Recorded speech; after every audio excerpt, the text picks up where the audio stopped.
शुरू अल्लाह के नाम से और करोड़ हाथ दुरूद व सलाम मोहम्मद अरबी सल्लल्लाहु अलैहि वसल्लम और उनकी आल पर। मैं हूं डॉक्टर रऊफ़ राना। अक्सर हमने ये देखा है कि शुगर के मरीज़ दवा का इस्तेमाल भी करते हैं, लेकिन फिर भी उनकी शुगर कम नहीं हो रही होती, उनका लेवल मेंटेन नहीं हो रहा होता।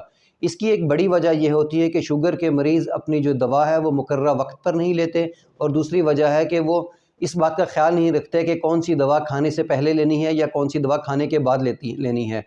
इस वीडियो में हम इन तमाम अद्वियात का जिक्र करेंगे कि कौन सी दवाई खाने से पहले लेनी चाहिए और कौन सी खाने के बाद लेनी चाहिए। चूँकि शुगर की बहुत सारी अद्वियात इस्तेमाल होती हैं, तो हम इसको कैटेगराइज़ करते हैं। पहली कैटेगरी में जो है वो मेटफॉर्मिन आता है, जिसका मशहूर ब्रांड नेम ग्लूकोफेज है या न्यूडीपार है। ये जो दवाई है ग्लूकोफेज, इसके अंदर मेटफॉर्मिन होता है। ये आंतों के अंदर ग्लूकोज के लेवल को एब्जॉर्ब नहीं करने देता। इससे शुगर के अंदर जो ग्लूकोज है, वो चीनी की मिकदार है, वो कम हो जाती है। इसकी वजह से जो शुगर लेवल है वो मेंटेन रहता है। इसके साथ साथ ये इंसुलिन की जो एक्टिविटी है उसको इन्हांस करता है, यानी कि दूसरे लफ्ज़ों में यूँ कह लें कि इंसुलिन की जो रेजिस्टेंस है उसको ख़त्म कर देता है और इंसुलिन के काम करने की सलाहियत में इजाफ़ा करता है। इसलिए ये एक बहुत ज़्यादा इंपॉर्टेंट ड्रग है जो बहुत ज़्यादा वाइडली इस्तेमाल की जाती है। इसका बेहतर तरीका ये है कि इसे अपने जो पहला खाना है, दिन का पहला मील लेते हैं, उसके साथ या उसके फ़ौरन बाद इस्तेमाल कर लिया जाए। इसको खाली पेट इस्तेमाल नहीं करना चाहिए। जैसे ही आप खाना खाने लगें, पहली बाइट के साथ ही इसके मेडिसिन ले ली जाए या उसके खाने के जस्ट ख़त्म होते ही इसकी दवाई ले ली जाए, तो ये इसकी जो है बेहतरीन वक्त है इसको लेने का। इसके बाद दूसरी कैटेगरी हम देते हैं ग्लिम्प्राइड को, जैसे कि गेट्रेल होगी, एमआरएल हो गई, ओरिनेज हो गई, डायाबोल्ड हो गई। ये तमाम चीज़ें हैं जो हैं ये ग्लिम्प्राइड फैमिली के अंदर से हैं। ये आप खाने की जो खुराक है उसके साथ ही इस्तेमाल कर सकते हैं। इसको कभी भी खाली पेट नहीं लेना चाहिए, क्योंकि खाली पेट लेने से बाज़ औक़ात शुगर कम होने का जो ख़दशा है वो भी हो सकता है।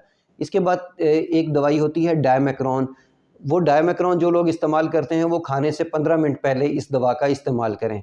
अच्छा, इसके बाद एक और ग्रुप आता है जिसको हम कहते हैं ग्लिप्टिन, जिसके अंदर सीटाग्लिप्टिन, विल्डाग्लिप्टिन भी होती हैं। इसके जो मशहूर ब्रांड नेम है उसमें सीटामेट, सीटाग्लूमेट, विल्डोमेट, ये इसके मशहूर ब्रांड नेम है। इसके अंदर चूँकि दो किस्म के इंग्रेडिएंट पाए जाते हैं, एक तो सीटाग्लिप्टिन होता है और इसके साथ एक मेटफॉर्मिन होता है। सीटाग्लिप्टिन का या विल्डाग्लिप्टिन का कोई वो नहीं है कि इसको खाने से पहले लिया जाए या खाने के बाद लिया जाए। आप उसको खाने से बिल्कुल पहले भी ले सकते हैं और खाने के बिल्कुल बाद भी ले सकते हैं, क्योंकि इसके अंदर एक और इंग्रेडिएंट मेटफॉर्मिन भी होता है। तो आप इसको बेहतर ये है कि इसको खाने की पहली बाइट के साथ या खाने के बिल्कुल फ़ौरन बाद इसको ले लिया जाए, या पहली बाइट के साथ ही इसको ले लिया जाए। इसके बाद अगला ग्रुप होता है जिसको हम कहते हैं एसजीएलटी ग्रुप, जो कि जिसमें डिम्फाग्लिफ्ज़िन, जिसमें डापामेट आता है, डापा अकेला आ सकता है, डापामेट, डिम्पा-एम, ज़ेंगलूमेट, ज़ेंगलू की मुख्तलिफ वो होती है, रेंज होती है 10, 5। इसके बाद जार्डी, ये तमाम अद्वियात जो है जिसको एसजीएलटी में कहते हैं।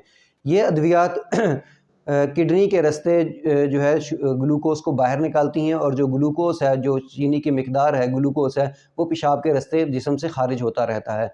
इस दवा को खाने से पहले भी लिया जा सकता है या खाने के बाद भी लिया जा सकता है, लेकिन चूँकि ये अद्वियात ग्लूकोज को पेशाब के रास्ते खारिज करती हैं, इसलिए बेहतर है कि इस दवा को या तो सुबह मॉर्निंग में लिया जाए या आफ्टरनून के टाइम पे लिया जाए, क्योंकि रात को लेने से, चूँकि इसके साथ पेशाब की मिकदार भी ज़्यादा आ सकती है, तो इंसान की नींद डिस्टर्ब होने का ख़तरा हो सकता है। अगला ग्रुप हम देते हैं इंसुलिन को। इंसुलिन दो किस्म की होती है, शॉर्ट एक्टिंग होती है और एक लॉन्ग एक्टिंग होती है। शॉर्ट एक्टिंग जो है वो खाने से बिल्कुल थोड़ा सा पहले इस्तेमाल करनी चाहिए, और जो लॉन्ग एक्टिंग इंसुलिन है उसका कोई मसला नहीं है, वो खाने के बाद भी इस्तेमाल की जा सकती है। इसी तरह एक इंसुलिन अक्सर इस्तेमाल होती है जिसे मिक्सटार्ड कहते हैं। मिक्सटार्ड को खाने से 30 मिनट पहले तक लगा लेनी चाहिए।